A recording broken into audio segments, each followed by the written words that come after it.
구독자는 어떻게 해야 되는 거야? 뻑뻑해.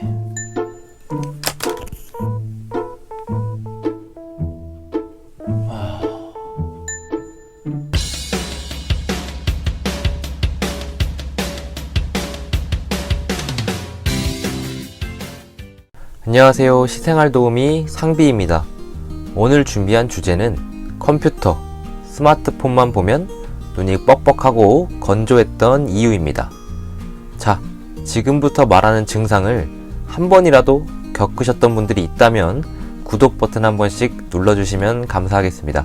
먼저 스마트폰, 컴퓨터, 책, 사무작업 등등 무언가에 집중을 하면 눈이 건조하거나 뻑뻑하거나 초점이 흐려지는 사람, 이 셋 중에 느껴본 증상이 있으신가요?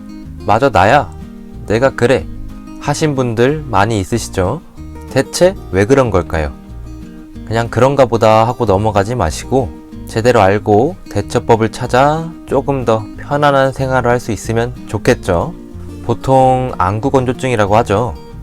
근데 이 증상은 안구건조증이 아닙니다. 평소에는 괜찮은데 무언가에 집중을 할 때만 건조하거나 뻑뻑하지 않으신가요? 지금부터 그 이유를 쉽게 한번 알아보겠습니다. 여러분, 순목이 뭔지 아시나요? 오늘 가장 많이 나오고 제일 중요한 키포인트입니다. 순목은 눈을 깜빡깜빡 거린다는 뜻입니다. 우리가 아침에 일어나서 잠이 들기 직전까지 하는 행동이죠. 자, 근데 이 순목이 왜 중요하냐? 먼저 알아야 할 것은 이 순목의 기능입니다. 간략하게 순목의 기능을 보면 첫 번째로 이물질의 침입으로부터 우리 눈을 보호합니다. 두 번째, 눈에 들어간 이물질을 배출합니다.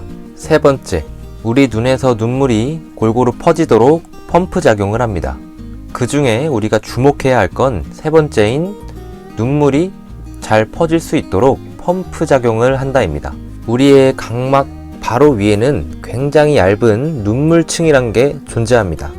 우리 각막은 산소로부터 영양분을 공급받는데 이 영양분을 저장하고 있는 곳이 눈물층입니다. 자, 그렇다면 영양분을 잘 공급받으려면 눈물이 잘 순환이 돼야겠죠. 여기부터 본론으로 들어갑니다. 딱 포인트만 집어드릴게요. 더 집중하시고 들어주세요. 우리가 컴퓨터, 스마트폰 등 무언가에 집중을 하게 되면 이 순목 횟수는, 즉 깜빡거리는 횟수는 급격하게 줄어들게 됩니다. 이 부분을 우리 대부분은 인지를 하지 못하고 넘어갑니다. 당연히 그럴 수밖에 없는 게 우리가 하루 동안 생활을 하면서 눈을 몇 번이나 깜빡거리는지 세고 있지는 않으니까 당연히 인지하지 못하고 넘어갈 수밖에 없습니다.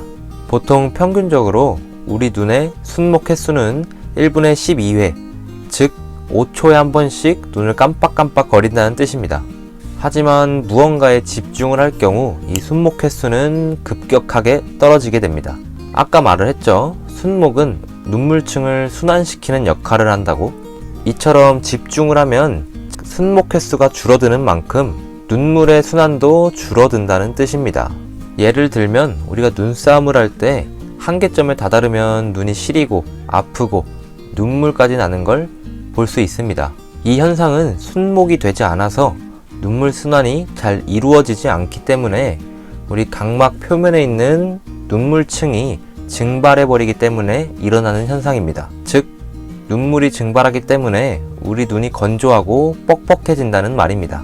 역시 컴퓨터를 보든 스마트폰을 보든 무언가에 집중을 하게 되면 평균적인 순목 횟수에는 미치지 못하기 때문에 장시간 무언가에 집중을 하게 되면 눈이 건조하고 뻑뻑하게 되는 거죠. 이 현상은 영상을 보시는 분들 뿐만 아니라 모든 사람에게 일어날 수 있는 현상입니다. 물론 정말 건조증이 있는 분들 같은 경우엔 이 증상이 더 심하게 나타날 수 있겠죠.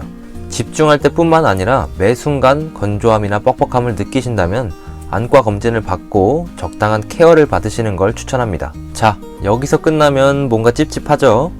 그래서 어떻게 하라는 건데, 컴퓨터, 스마트폰, 독서, 사무작업 등 우리가 안 하고 살 수는 없는 것들이죠.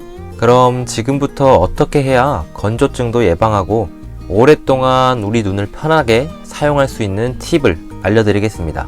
첫 번째 팁. 컴퓨터나 스마트폰 등 무언가에 장시간 집중을 할 경우 사람마다 조금의 차이는 있겠지만 1시간에 한 번씩 10분 정도 눈의 휴식을 취하는 것이 좋습니다. 여기서 휴식은 다른 곳으로 눈을 돌리라는 게 아니라 무언가에 집중하는 행동을 멈춰달라는 뜻입니다. 두 번째 팁. 온풍기, 에어컨, 선풍기 등 바람의 방향이 나를 향하지 않도록 해줍니다. 세 번째 팁. 하루에 한 번 30분 정도 실내 공기를 순환시켜주는 게 좋습니다. 컴퓨터나 스마트폰, 디지털 기기 등을 오래 보시는 분들 같은 경우엔 첫 번째 팁을 꼭 실천해 주시는 게 좋습니다. 자, 지금까지 우리 눈이 건조하고 뻑뻑했던 이유를 간략하게 한번 알아보았습니다. 많이 도움이 되셨나요? 그 중에 말씀드린 팁 꼭 한 번씩 실천하셔서 우리 눈을 건강하고 오랫동안 편안하게 사용하면 좋겠죠. 궁금하거나 부족하다 싶은 게 있다면 댓글로 한 번씩 남겨주시면 감사하겠습니다. 오늘도 역시 모두가 편안한 시생활을 할 수 있는 그날까지 상비얼 팁은 계속됩니다.